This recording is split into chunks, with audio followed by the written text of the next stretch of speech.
Have you ever paused while offering incense to the Buddha and wondered if that simple moment carried any deeper significance? Have you ever questioned whether a single, seemingly small action could influence the course of your entire life? Welcome back to our channel, where we uncover the profound within the ordinary and the sacred within the simple.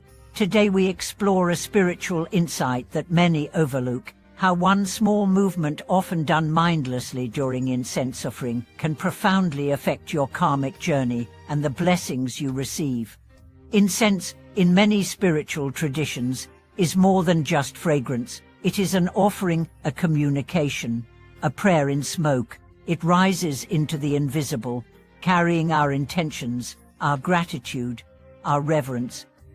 But what happens when we make this offering without presence? What happens when our body moves but our heart does not follow? Master practitioners of the Dharma have long emphasized that the real power of a ritual lies not in the act itself, but in the consciousness behind it. The difference between routine and revelation is attention. Let's return to the humble moment when a person lights incense. Maybe you've done it countless times. You strike the match, you light the stick, you wave it in the air, you place it in the holder, you bow, then you leave. But what if you were told that one careless motion in that moment could alter the energy of your entire offering? What if that moment was a mirror of your entire spiritual life? The Buddha never needed our incense. The offering is not for him, it's for us. It's a training ground, a sacred rehearsal of mindfulness, intention, and humility. There is a gesture, simple yet profound, that practitioners often forget: the gesture of holding the incense stick with both hands, slightly above the brow, and pausing. Not rushing, not being distracted, but simply offering the stick with full presence. That pause, that breath, that offering not just of smoke but of self, is what transforms a ritual into a blessing. In that single gesture, you are saying, "Here I am," and not your mask, not your busy thoughts. You, pure, open, devoted. When you hold incense with such presence, you are not just offering wood and herbs. You are offering your ego, your distractions, your fears, your gratitude, your very life. And the universe responds. You may wonder, how can such a tiny gesture change anything? Let's explore this through the lens of karma. In Buddhist understanding, karma is not just about big deeds, it's about patterns. Every thought, word, and action leaves a subtle imprint. The way you do one thing reflects how you do everything. If you offer incense carelessly, how do you speak to your loved ones? How do you treat your time? How do you handle your responsibilities? Small actions echo, like ripples in water.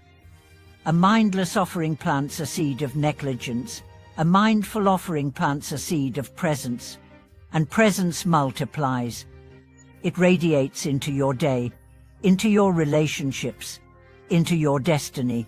There's a story told in many temples of a man who visited a shrine every morning. He lit incense daily, but always in a hurry, always distracted.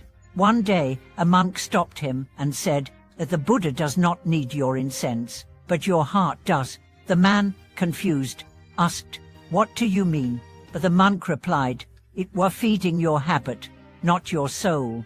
Slow down, make your offering with your whole being, and you will receive blessings, not from the smoke, but from the silence within it."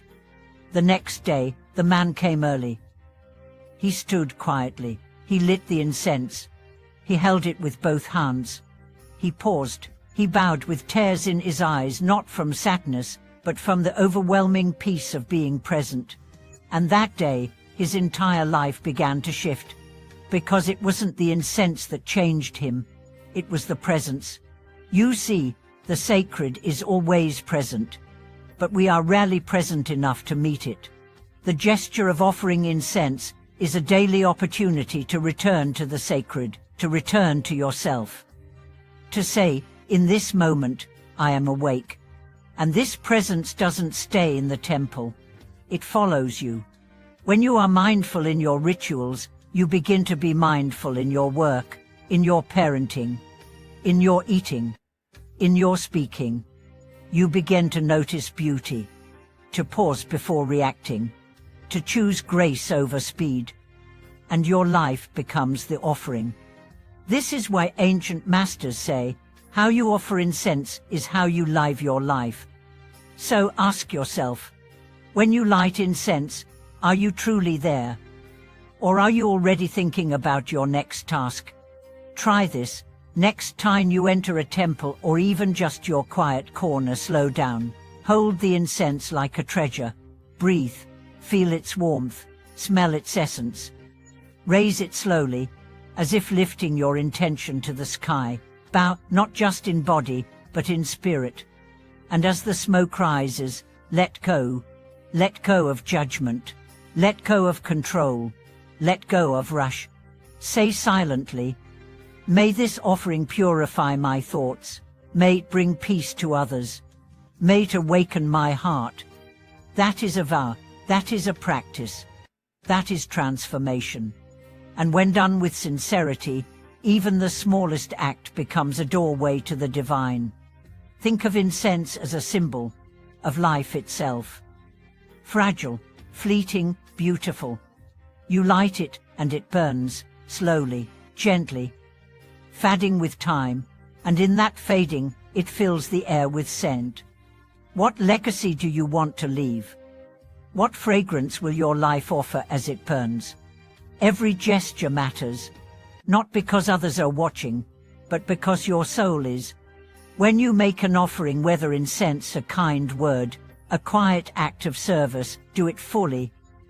Do it as if the universe is listening, because it is, and the blessings that return are not always visible.